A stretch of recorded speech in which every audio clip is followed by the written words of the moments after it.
Although the area around Paris has been inhabited for nearly 10,000 years, the city that would become the capital of France traces its origins to the Gallic tribe known as the Parisii, who settled along the banks of the Seine between 250 and 225 BC. They originally called their settlement Lutetia, and by building forts and bridges across the river, they gained control over key north-south trade routes linking northern Europe with the Mediterranean. This strategic location allowed the town to prosper and even mint its own gold coins. That prosperity soon attracted the attention of the expanding Roman conquest of Gaul. In 52 BC, Roman forces defeated the Parisii and established the settlement of Lutetia Parisarium.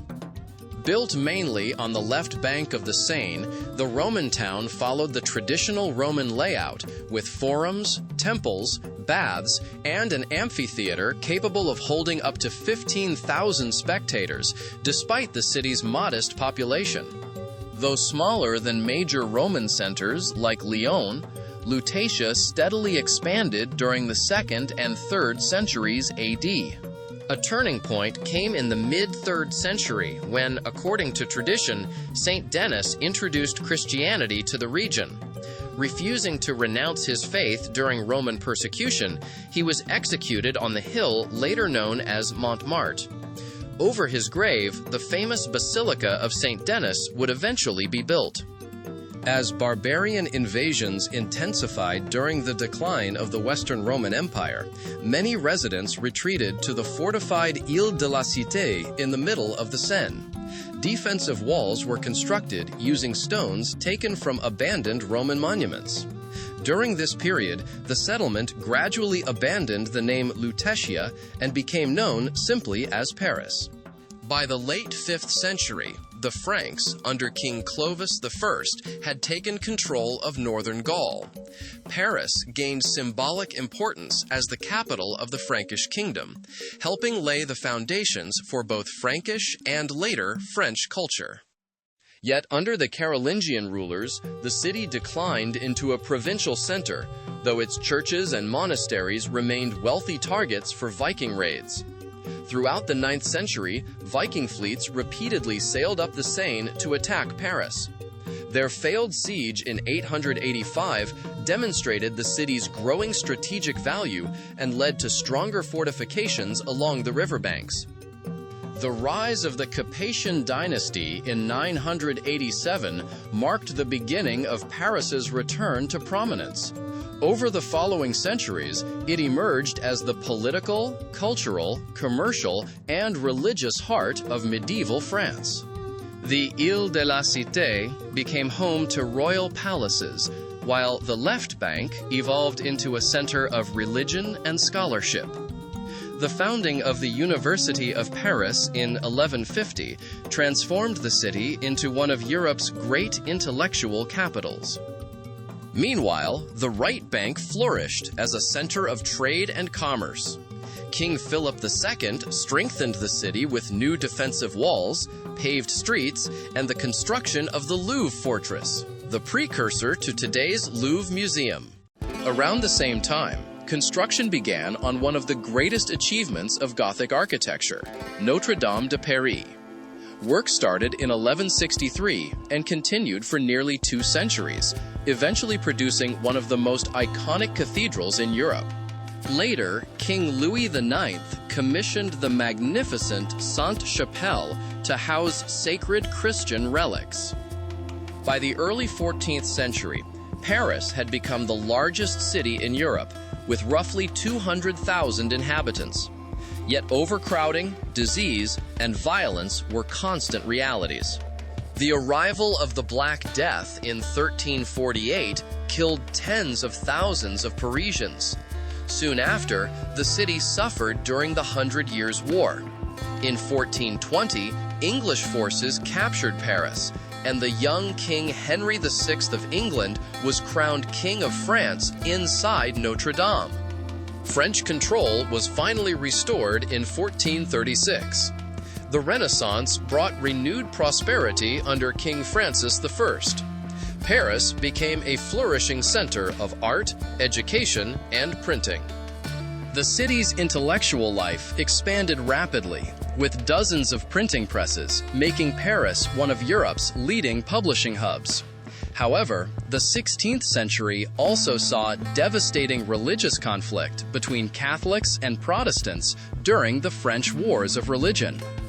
The most infamous event occurred in 1572 during the St. Bartholomew's Day massacre, when thousands of Protestants were slaughtered in Paris and across France. In the 17th century, King Henry IV began rebuilding the war-torn city, constructing projects like the Pont Neuf and the Place Dauphine.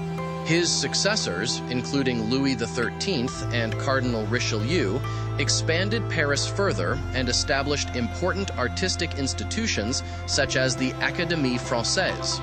Yet King Louis XIV distrusted Paris after a series of noble rebellions and moved the royal court to Palace of Versailles in 1671. Despite the monarchy's relocation, Paris continued to grow. Wide boulevards replaced old walls, theaters and cafes flourished. And Enlightenment thinkers like Voltaire and Jean-Jacques Rousseau filled the city's cafes with revolutionary ideas. By 1789, economic crisis and public anger exploded into the French Revolution. Paris became the center of revolutionary upheaval, culminating in the execution of King Louis XVI in 1793. Out of the chaos emerged Napoleon Bonaparte, who seized power in 1799. Under Napoleon, Paris was transformed into an imperial capital, inspired by ancient Rome. Grand monuments such as the Arc de Triomphe and the Vendôme column celebrated French military glory. The 19th century brought repeated revolutions, industrialization, and enormous urban transformation. Under Emperor Napoleon III and his prefect Baron Haussmann, Paris underwent one of the most ambitious redesigns in urban history. Medieval neighborhoods were replaced with broad boulevards, elegant stone buildings, public parks, gas lighting, and modern sewage systems. Much of the iconic appearance associated with modern Paris dates from this Haussmann era. Despite modernization, Paris endured hardship during the Franco-Prussian War and the radical uprising known as the Paris Commune. Yet the late 19th century also became the city's golden age, the Belle Époque. Paris emerged as the global capital of art, fashion, and culture. Landmarks such as the Eiffel Tower were built, while artists like Claude Monet, Pablo Picasso, and Henri Matisse transformed modern art. The 20th century brought both devastation and renewal. During World War I, Paris narrowly escaped German capture. During World War II, the city was occupied by Nazi Germany from 1940 until its liberation in 1944. Thousands of Parisian Jews were deported during the occupation, leaving a lasting scar on the city's history. In the post-war decades, Paris rebuilt itself once again. Immigration from former French colonies reshaped the city's identity, while renewed investment restored much of its architectural grandeur. Today, Paris remains one of the world's most influential cultural capitals, renowned for its art, fashion, cuisine, architecture, and enduring resilience through centuries of war, revolution, and transformation.